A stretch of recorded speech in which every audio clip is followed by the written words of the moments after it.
certainly can't disagree with you, and I don't even have an idea of what would start the ball rolling on fundamental change. So it serves the customers better, interests are aligned, all stakeholder interests are aligned. I mean, I guess I have some stuff that's, some ideas that are just unvetted, but that's what we're here for. I mean, conversations, doesn't have to mean the thing's going to happen to talk about, hey, what if we did this? What would happen?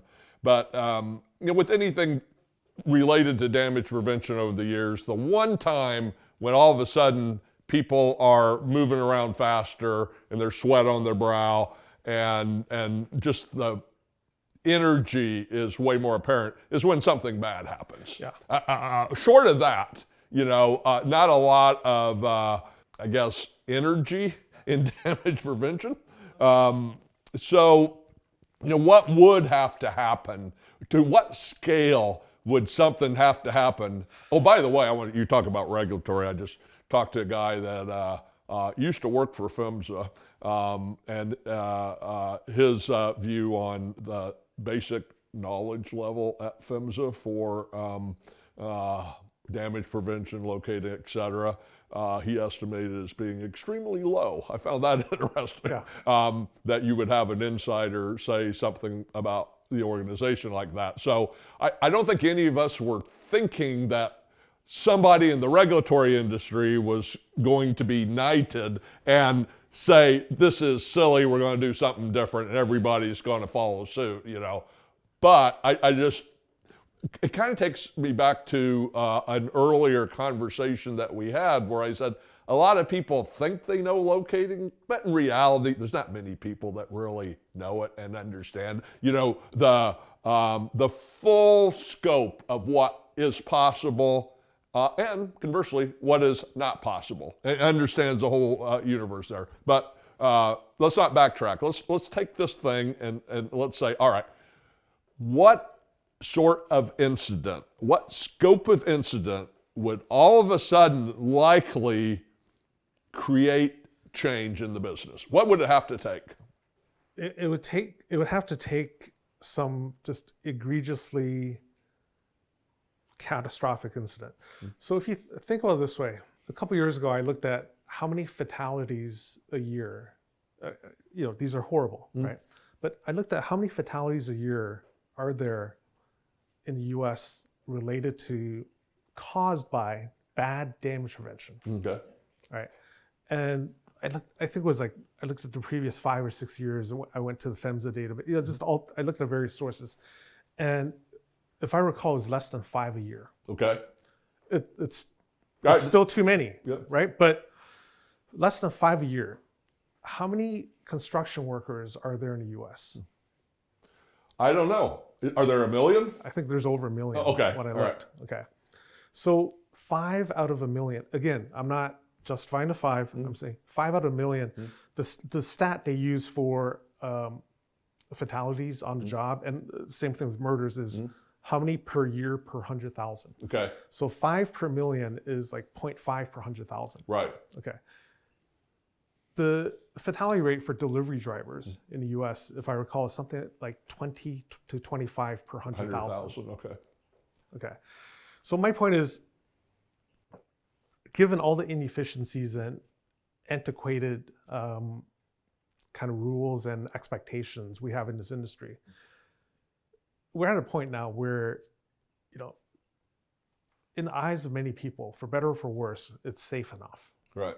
So I think that's also why there's not like a tremendous push for quantum leap improvements. Right. So it's safe enough, so we're gonna go around, little duct tape here, little zip tie here, and hey, we're getting better. Right. Well, let me talk about an incident that occurred in 1968 in Richmond, Indiana. 40 people That was before died. my time, Mike. Yeah. Yeah. Well, I get that. Maybe not before your time. Yeah. Right. Well, this was a gas leak, and one of the stores that in the basements, this is in a downtown area. There's a plaque you can see in downtown Richmond today about the 68 explosion, but in one of the nearby basements where gas was leaking into, somebody was storing a bunch of dynamite. So it's a huge explosion, wiped out a good number of buildings. Property damage was nuts, and 40 fatalities. And I said at the federal level, some things changed in 1968 for natural gas. It was a direct result of that incident. So it took that to put in the 1968 rules. And it wasn't like there was no safety requirements before, but all of a sudden now, it's a big deal. And then for liquids, I think it might have been 72. Don't quote me on that. So you're no longer allowed to store dynamite in your basement? Is that? Well, just because there's a law against it doesn't mean it doesn't happen, right? But the fact is that a catastrophic event has a minuscule chance of occurring, but that's not zero. It could occur. And our definition of catastrophe could be like some huge redundant fiber system has two things happen to it that aren't related at the same time. This has happened before, and all of a sudden half the country, misses 18 minutes of the Super Bowl. That would be catastrophic. That would be catastrophic, right? But yeah, I just remember one, we do, and I agree with the 5 per year on average. We've been doing digging dangerous for so long. You want to try to not, we still miss stuff, but you'd think you're generally aware of instances related to damage prevention where people have passed away.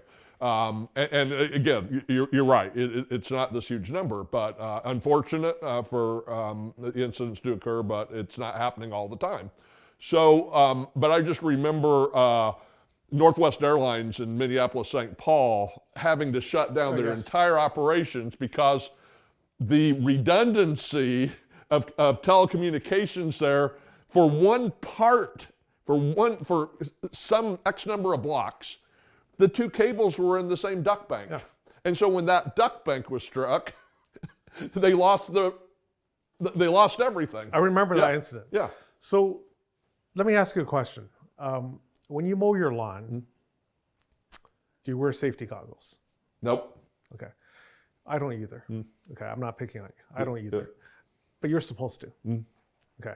And the reason is you have blades, it's spinning, and if something, maybe a locating flag, goes in, it could fly out and you could get blinded. So if you look, they recommend you wear safety goggles when you mow your lawn. And yet we don't.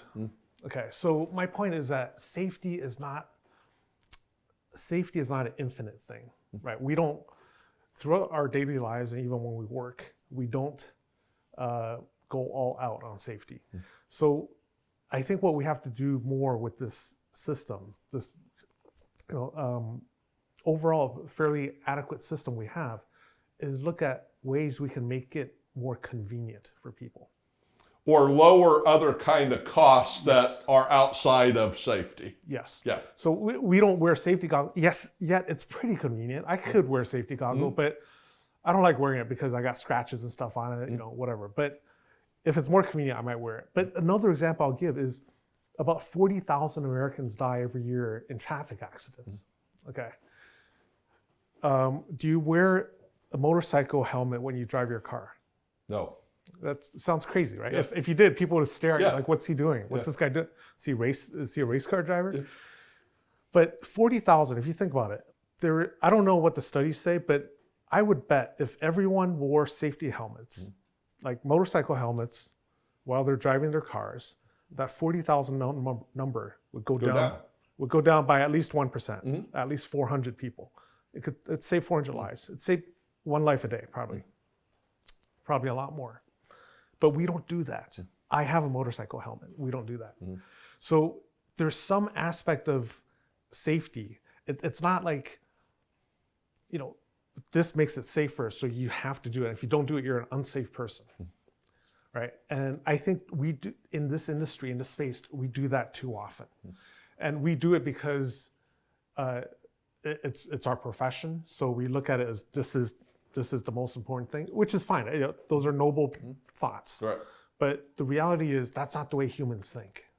So I think we have to look at our system. And for example, the number one cause is not calling in tickets, right? We spend a lot of time and effort, and we need to do it to single that out. No tickets, insufficient request.